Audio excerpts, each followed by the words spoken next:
1. 대폭격. 2. 외국의 깜짝 초대. 1. 폴란드 대표는 한국에 방문하다. 2. 아무도 예상하지 못한 한국의 천궁. 3. 3나노미터 기술이 미국에 온다. 지난 15일 러시아제 미사일이 북대서양조약기구 나토의 회원국인 폴란드 영토로 떨어지며 폴란드인 2명이 사망하는 사건이 발생했는데요. 미사일이 어디서 발사됐는지는 확인되지 않았지만 같은 시각 우크라이나 전역이 러시아 미사일 공격을 받았다는 점에서 언론 보도 초기에는 러시아의 미사일이 경로를 벗어나 폴란드에 떨어졌을 가능성이 거론되었습니다. 당시 러시아는 우크라이나 동북부 하르키우와 서부 르비우, 북부 지토미르 등 주요 도시 에너지 기반 시설을 공격했고 이런 탓에 전국적으로 700만 가구 이상의 정전이 발생한 만큼 폴란드로 떨어진 미사일은 러시아가 발사사 미사일이라는 데에 의견이 모아졌죠. 더욱이 미사일 착탄 지점이 키이우와는 위도가 같고 리비우랑은 경도가 같아 일각에서는 러시아제 무기의 노후화로 인한 오작동으로 우크라이나로 향할 미사일이 폴란드에 떨어진 것 같다라는 주장을 제기하기도 하였습니다. 더욱이 러시아 2022년 8월경부터는 S-300 지대공 미사일을 지대지 모드로 전환하여 무분별한 타격을 진행하고 있는 것을 비추어 보았을 때 이번 사건도 러시아 무기의 심각한 오작동으로 인해 발생한 것이 아니냐는 추측이 있었죠. 러시아는 해당 보도가 나온 즉시 이는 명백한 러시아에 대한 도발로 우크라이나의 자작극이라며 의혹을 강하게 부인하였습니다. 러시아도 부담을 느끼고 있는 것은 확실한데요. 만약 폴란드로 발사된 미사일이 러시아의 것으로 확인된다면 단순히 우크라이나 러시아 간의 전쟁이 아닌 나토 차원에서의 대응이 이루어져 세계 3차 대전으로 확전될 수 있는 일촉즉발의 상황이었습니다. 나토는 회원국의 영토 보전과 정치적 독립 안보 등이 위협받을 경우 언제든지 상호 협의를 할 수 있도록 규정하고 있습니다. 바로 집단방위 조약인데요.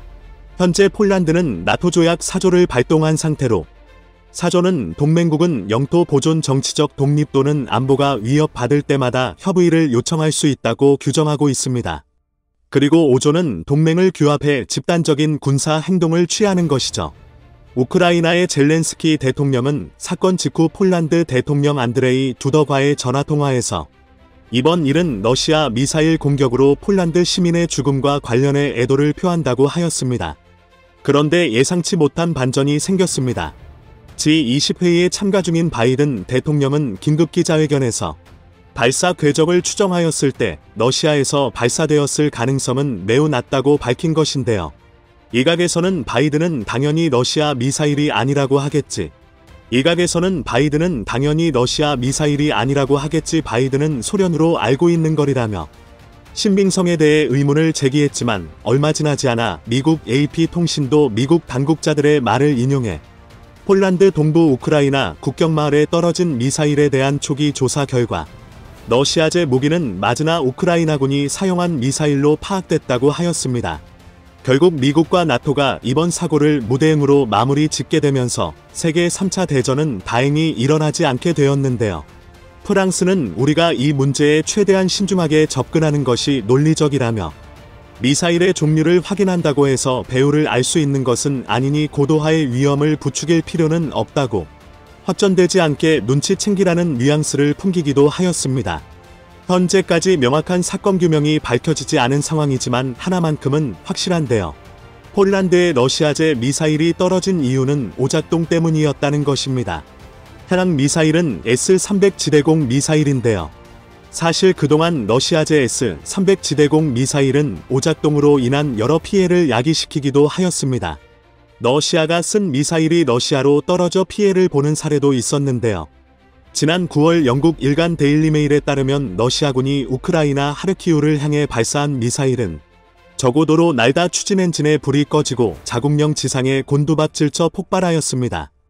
지난 6월 말에도 친러 반군 세력이 발사한 러시아제 S-300 미사일이 발사한 직후 유턴해 자체 발사대를 타격한 사건도 벌어진 적이 있는데요. 미군은 러시아 미사일이 격추되거나 타격을 놓치는 등 실패율이 최대 70%에 이른다고 발표했습니다. 상황이 이 지경이니 S-300 특징이 요격 실패 시 지대지 미사일 된다는 비아냥도 나오고 있죠. 과거 러시아제 무기로 점철된 동유럽 국가들은 이번 사태를 통해 러시아제 무기의 민낯을 확실히 깨달았고 서방제 방공체계로의 전환을 서두르고 있습니다. 특히 독일의 주도로 나토가 유럽 방공망 통합체계를 공동구매하기로 하였는데요. 지난달 벨기에 브뤼셀에서 열린 나토 국방장관회의에서 독일 등 15개국은 유럽 영공방어 계획 유러피언 스카이 실드 이니셔티브 추진 협약서에 서명하였습니다. 독일 주도로 체결된 이번 협약에는 30개 나토 회원국 가운데 14개국이 참여하였는데요. 독일, 영국, 체코, 벨기에, 헝가리, 발트 3국 에스토니아, 라트비아, 리투아니아, 불가리아, 네덜란드, 노르웨이, 루마니아, 슬로바키아, 슬로베니아 그리고 나토 가입 신청서를 낸 핀란드로 이번 협약에 따라 15개 참여국들은 유럽 방공에 필요한 대공미사일 등 방어 시스템에 필요한 장비들을 공동구매한다는 계획입니다. 주목해야 할 것은 각국이 보유, 운용 중인 각기 다른 방어 시스템을 통합하기 위해 모든 방공망이 서방제 무기로 바뀔 예정이라는 것인데요. 이에 한국의 천공 지대공 미사일이 초대박 잭팟을 터뜨릴 가능성이 짙어지고 있습니다. 독일이 이번 회의를 주도했던 가장 큰 이유는 사실 이스라엘제 에로우-3 미사일을 얻고 싶었기 때문입니다. 독일은 그동안 미국과 이스라엘이 공동 개발한 에로우-3 미사일 방어체계 구매를 위해 부단히 노력을 해왔으나 미국이 THAAD나 사라며 이를 거부해 도입하지 못하고 있는 상황이었는데요. 이스라엘의 에로우-3는 개발 과정에서 미국이 대부분의 개발 자금을 대었기 때문에 미국의 승인이 나지 않으면 구매하지 못하는 실정입니다. 이에 독일은 나토 회원국을 규합해 미국에게 PAC-3의 고객을 내주고 자신은 에로우-3를 도입하려는 일종의 꼼수를 부리는 것이죠. 다른 회원국들도 딱히 불만을 가질 필요가 없는 것이 어차피 도입해야 할 하층 방어 체계인 PAC-3를 공동구매를 통해 규모의 경제를 이루고 보다 인하된 가격으로 들여올 수 있기 때문입니다. 그러나 문제는 PAC-3에 대한 미국의 조달 능력이 현저하게 떨어진다는 것인데요. 독일이야 에로우-3를 받는다 쳐도 다른 14개국은 PAC-3를 도입해야 하는데 아무리 빨라도 최소 4년 이상의 출고 대기 시간이 걸립니다. 이니 사우디, 폴란드, 대만, 스웨덴, 스위스 등 올해만 5개국이 PAC-3의 주문을 넣은 상태이고 지금 주문해도 최소 2020년대 후반 인수가 가능한 상황인데요. 14개국의 동시다발적 주문이라면 PAC-3가 도입되기까지는 2030년 중반으로도 밀릴 수 있는 상황입니다. 즉 방공망 구축이 시급한 국가들은 서방제 무기 가운데 가장 빠른 납기 능력을 보유한 천공 미사일에 자연스럽게 관심을 가질 수 있는 상황이죠. 이미 폴란드는 PAC-3 납기 지연을 이유로 한국의 천공 도입에 관심을 갖고 있는 상황입니다. 폴란드는 2017년 미국으로부터 PAC-3 요격 미사일 208기의 도입 발주를 내었고 2025년까지 8개 포대를 실전 배치할 계획이었지만 2022년이 다 지나가는 현 시점까지 아직 한 대도 받지 못한 상황입니다. 하이마스 도입이 지연돼 천무를 도입한 폴란드인 만큼 PAC-3 대신 천공을 도입할 가능성이 매우 높은 상황이죠. 또한 사우디는 후티 반군의 드론과 미사일 공격을 막기 위해 대량의 PAC-3 미사일 도입 협상을 진행했지만 미국 측의 납기 지연으로 인하여 현재 PAC-3 미사일의 고갈 현상이 심각한 상황입니다. 이에 유럽 방공망 공동구매에서 도입할 수 있는 현실적인 서방제 무기는 사실상 한국의 천공2가 유일한 상황입니다. 또 한 번 K방산의 초대형 잭팟이 기대되는데요. 한국산 무기는 빠르고 정확한 납기 시기 후속 지원 서비스 가격 대비 높은 품질 현지 공장 생산 등 글로벌 시장 특히 정세가 불안해 도입이 시급한 유럽에서 그 경쟁력을 인정받고 있는데요. 천공-II는 적 항공기를 요격하는 중거리 지대공 유도무기 천공을 기반으로 적 탄도탄까지 요격할 수 있도록 개발된 유도무기 체계입니다. 작전통제소와 포대로 구성되며 포대는 교전통제소 다기능 레이더 발사대 유도탄으로 구성됩니다. 천공-1내내는 항공기보다 크기가 작고 높은 고도에서 빠르게 날아오는 탄도탄을 요격하기 위해 각종 첨단 기술이 적용되었는데 탄도탄 정보를 미리 수신하기 위한 전술 데이터 링크 기술 고속의 탄도탄을 포착하기 위한 탐지 추적 기술 그리고 탄도탄의 위협을 분석하고 교전 계획을 수립하는 정밀 요격 기술이 적용되었으며 종말 단계에서 유도탄의 위치를 신속히 변경하는 측추력 기술과 고에너지 파편 탄두로 탄도탄을 직접 파괴하는 히토킬 기술까지 유도탄에 적용되었습니다. 이러한 탄도탄 요격 체계는 전 세계적으로도 일부 국가에서만 개발에 성공했을 정도로 고도의 첨단 기술이 요구되는 무기 체계인데요. 한국은 후발주자였음에도 글로벌 방위산업체들과의 치열한 경쟁을 이겨내고 UAE의 4조 원대 수출을 기록해 세계적으로 그 경쟁력을 인정받았습니다. 한편 ADD와 LIG 넥스원은 천궁3 개발도 추진하고 있는데요. KIMST 종합학술에서는 MSAM-3 X밴드 AESA 레이더 MFR 목업이 소개되었는데 천궁3는 차세대 반도체 소자인 겐 송수신 모듈로 구성된 약 10,000여 개의 T-R 채널을 지녀 세계 최고 성능을 가질 것으로 보입니다. TR 채널당 출력은 25W로 MFR의 총 출력은 250kW급인데 관계자에 따르면 기존 천궁1 대비 탐지거리 300km 이상 탐지고도 30km 이상 성능을 갖는다고 합니다. 한편 우크라이나가 8개월 만에 헤르손을 탈환한 이후 블라디미르 푸틴 대통령은 대대적인 반격을 준비 중일 것이란 일리엄 번스 미 중앙정보국 CIA 국장의 발언이 화제인데요.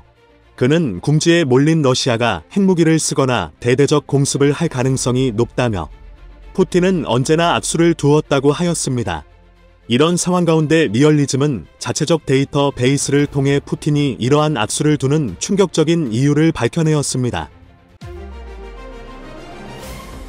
현재 미 바이든 행정부는 인플레이션 감축법과 반도체 칩과 과학법을 통해 반도체 전기차 배터리 산업정책 모두에서 미국 우선주의를 강조하고 있습니다.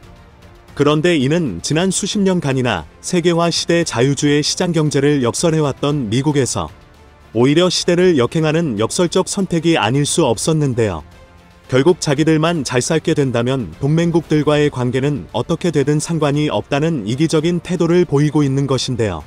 물론 자국의 이익 앞에서 영원한 악우는 없다는 냉혹한 국제사회의 법도를 느낄 수 있는 사례라고 할 수도 있겠지만 문제는 지난 수십 년간이나 세계화 시대 자유주의 시장경제를 역설해왔던 미국에서 너무나도 이기적이고 독단적인 선택으로 언제든 동맹국들의 뒤통수를 쳐버릴 수 있다는 치명적인 신뢰의 균열이 발생해 버렸다는 것입니다. 실제로 최근 미국 내에서 조차 당장은 미국의 기술적 우위와 핵심 기술 분야의 특허로 인해 사실상 반강제로 미국의 성화에 못 이겨 한국과 대만 등이 합류한 상태이지만 바이든 행정부가 동맹국을 대상으로 한 무리한 요구들을 잇따라 내놓으면서 상당한 역풍을 맞을 수 있다는 불길한 전망이 속출하고 있다는 것이었는데요. 특히 중국과의 패권 경쟁에서 미국의 히든카드라고 할 수 있는 TSMC에서 조차 최근 불길한 소식이 연이어 속출하고 있어 미국의 불안감은 날이 갈수록 증폭되는 상황입니다. 앞서 트럼프 행정부 시절 미국은 반도체 자급의 중요성을 강조하면서 TSMC에게 미국 투자를 거의 반강제적으로 요구해왔고 대만의 경제와 안보 모두를 손안에 쥐고 있다고 할 수 있는 미국의 이러한 반강제적 요구에 무조건 순응할 수밖에 없었던 TSMC는 결국 애리조나주 피닉스에 공장을 짓겠다고 2020년 5월 공식 발표한 바 있습니다. 이에 TSMC는 오는 2024년부터 미국 공장에서 5나노 공정 반도체 제품을 양산한 뒤 2026년부터는 3나노 공정 제품으로 확대할 계획인 것으로 전해졌었는데요. 그런데 최근 갑작스럽게 TSMC 측에서 이미 몇 차례나 연기가 된 바 있는 3나노 공정의 양산을 또다시 오는 4분기 말로 연기한다는 충격 발표를 해버린 것이었습니다. 반도체 업계에 따르면 TSMC는 애초 지난달 말부터 3나노 공정의 양산을 계획했지만 생산은 원활하게 이루어지지 않았다고 전해지고 있습니다. 이에 계속된 3나노 양산 연기에 시장의 분위기가 급격하게 악화되기 시작하자 TSMC는 다급히 상황을 수습하기 위해 진땀을 흘리고 있었습니다. 문제는 현재 TSMC를 바라보는 시장의 분위기가 예전 같지 않다는 것이었는데요. 실제로 최근 반도체 전쟁 저자인 크리스 밀러 터프치대 교수가 영국 파이낸셜 타임스와의 인터뷰에서 이어서 그는 현재 글로벌 파운드리 1위인 TSMC가 올해 3분기 약 27조 원가량의 매출을 기록하며 승승장구하는 모습을 보이고는 있지만 앞서 삼성전자는 세계 최초 3나노 양산을 시작으로 향후에도 TSMC보다 먼저 2나노와 1.4나노 공정 등을 통해 기술 주도권을 지속적으로 강화한다는 방침을 전하고 있는데요. 더욱 심각한 문제는 크리스 밀러 교수뿐만 아니라 반도체 업계 내부에서조차 TSMC가 3나노 공정에 상당한 어려움을 겪고 있는 것으로 분석된다는 증언이 속출하고 있다는 것이었습니다. 결과적으로 TSMC라는 카드 하나만을 믿고 한국에게 역대급 뒤통수를 쳐버린 미국의 처지가 현재 매우 난처하게 돼버리고야 말았는데요. 게다가 이 와중에 TSMC는 향후 반도체 폐건에 가장 결정적인 역할을 하게 될 일나노급 반도체 핵심 기술이 집약된 첨단 공정들은 모두 미국에서 생산하지 않고 자체적으로 모두 대만에서 생산될 것이라는 폭탄 선언까지 쏟아내 미국과 대만의 반도체 동맹 역시도 완벽하지 않다는 미국 내 우려를 자아내고 있습니다. 엎친 데 덮친 격으로 바이든 행정부가 천문학적 보조금과 제도적 지원을 통해 자국 내 반도체 생산을 강화하기 위해 갖은 노력을 쏟아 붓고 있지만 최근 IT 전문 분석 매체 이타임스의 보도에 따르면 현재 미국이 보유한 역량만으론 이러한 반도체 생산 시설을 건설한다 해도 운영인력 채용의 난항을 겪을 가능성이 높아 이를 모두 제대로 소화해내기 어려울 것이라는 비관적인 전망이 나오고 있다는 것이었는데요. 보도에 따르면 현재 미국 내 알려진 것만 무려 9개의 새로운 반도체 공장이 계획 중이거나 건설 중이고 기존 제조라인의 확장도 계획돼 있는 상황이지만 현재 미국의 역량으로는 이러한 팹을 운영하고 지원하기에 충분한 숙련된 노동력을 확보해야 한다는 또 다른 과제가 도사리고 있다고 보도했습니다. 특히 고도의 노하우가 축적되어야 하는 반도체 기술력의 특성상 공장은 2에서 3년 안에 완공되고 새로운 장비로 채워지는 것은 가능하겠지만 운영과 지원에 요구되는 기술 직원을 교육 고용하는 데까지는 얼마나 더 소요가 될지 알 수조차 없는 상황이라며 미국의 이러한 반도체 공장 보조금 정책이 그저 허울 좋은 보여주기식 정책이 될 가능성이 있다는 우려가 나오고 있는 것이었는데요. 결국 최근 미국 내 지식인층에서조차 내실이 없는 그저 덩치 불리기에만 급급한 바이든 행정부의 이러한 정책들에 대한 신랄한 비판이 쏟아지고 있는 상황입니다. 결정적으로 최근 이러한 미국의 태도에 대해 신뢰를 완전히 잃어버린 삼성전자의 독자적인 충격적 행보가 밝혀지게 되면서 이러한 미국의 불안감은 최고조에 이른 상황인데요. 현재 글로벌 반도체 시장에 전례 없는 혹독한 겨울이 찾아올 것이라는 분석이 나오며 본격적인 치킨 게임이 펼쳐질 수 있다는 전망이 속출하며 모든 기업이 몸을 사리고 있는 가운데 놀랍게도 오직 삼성전자만이 오히려 이런 불황 시기를 역이용해 시장 점유율을 단번에 더 끌어올려 반도체 업계의 최강자의 위치를 다져나가겠다는 포부를 밝히고 있다는 것이었습니다. 이에 시장조사업체 디램 익스체인지에 따르면 2000년대와 2010년대 독일과 일본 메모리 반도체 기업을 무너뜨린 반도체 치킨 게임이 다시금 시작되려 하고 있다고 보도했습니다. 게다가 이번에는 당시 시장의 후발주자였던 대만과 일본 기업이 주축이 됐던 것과 다르게 글로벌 메모리 1위 삼성전자발 치킨 게임이 서막을 알리고 있어 과거보다도 더욱 엄청난 격변이 예상된다고 분석했는데요. 삼성전자는 최근 실적 발표에서 설원하며 마이크론과 SK하이닉스 등 경쟁사들이 잇따라 최근 감산과 투자 축소를 발표한 것과 상반되는 행보를 보였습니다. 판매량과 가격이 모두 하락할 것이라는 예측이 나오는 가운데 오직 삼성전자만이 수요 침체에도 불구하고 내년 감산 계획은 없다는 폭탄 선언을 해버린 것이었습니다. 심지어 관련 투자 또한 올해보다 더 공격적으로 계획하고 있다는 로드맵을 밝히며 전 세계 반도체 업계를 술렁이게 만들었는데요. 이는 삼성전자가 탄탄한 내부 자금력을 바탕으로 단기적인 수요 침체에 위축되지 않고 중장기적 관점에서 수요 회복에 대비하겠다는 의미로 해석되고 있습니다. 그러나 제 아무리 삼성이라도 아무런 대책조차 없이 그저 패기만으로 전 세계적 침체 앞에서 이러한 무모한 선택을 했을 리가 없었는데요. 실제로 전 세계를 놀라게 만든 삼성의 이러한 공격적 투자의 배경에는 매우 큰 그림이 그려지고 있었습니다. 최근 시장조사업체 옴디아에 따르면 넷플릭스 등 온라인 동영상 플랫폼의 활성화 효과에 힘입어 올해 서버용 반도체 사용량이 처음으로 모바일용을 추월할 것으로 보인다고 분석했는데요. 이에 삼성전자는 반도체 한파의 활로를 서버용 제품에서 찾겠다는 묘수를 두고 있는 것이었죠. 옴디아는 최근 올해 연간 서버용 디램 수요를 684억 8,600만 기가비트로 전망하며 스마트폰과 태블릿을 포함한 전체 모바일용 디램의 연간 수요 잠정치 662억 7,200기가비트를 넘어섰다고 보고했습니다. 서버용 디램은 데이터 센터에 들어가는 저장 장치로서 구글과 아마존 메타 등 글로벌 기업들에서도 무려 8천여 개 이상의 데이터 센터를 운영하고 있는데, 여기에 탑재되는 서버용 D램이 전 세계 약 150억 대에 달하는 모바일 기기의 전체 D램의 사용량을 처음으로 넘어선 것이었습니다. 매체는 이는 온라인상 데이터 사용량 증가와 OTT 활성화 등에 따른 것으로 분석하고 있으며, 오는 2026년까지 서버용 D램 수요의 연평균 성장률이 반도체 한파에도 불구하고 무려 24%에 이를 것으로 예상되며, 심지어 이 같은 추세가 당분간 지속될 것이라고 분석했는데요. 특히 인공지능과 빅데이터, 분석 등 향후 클라우드 사업의 지속적인 성장 가능성과 함께 글로벌 빅테크 기업들의 투자가 지속적으로 활성화될 것으로 보여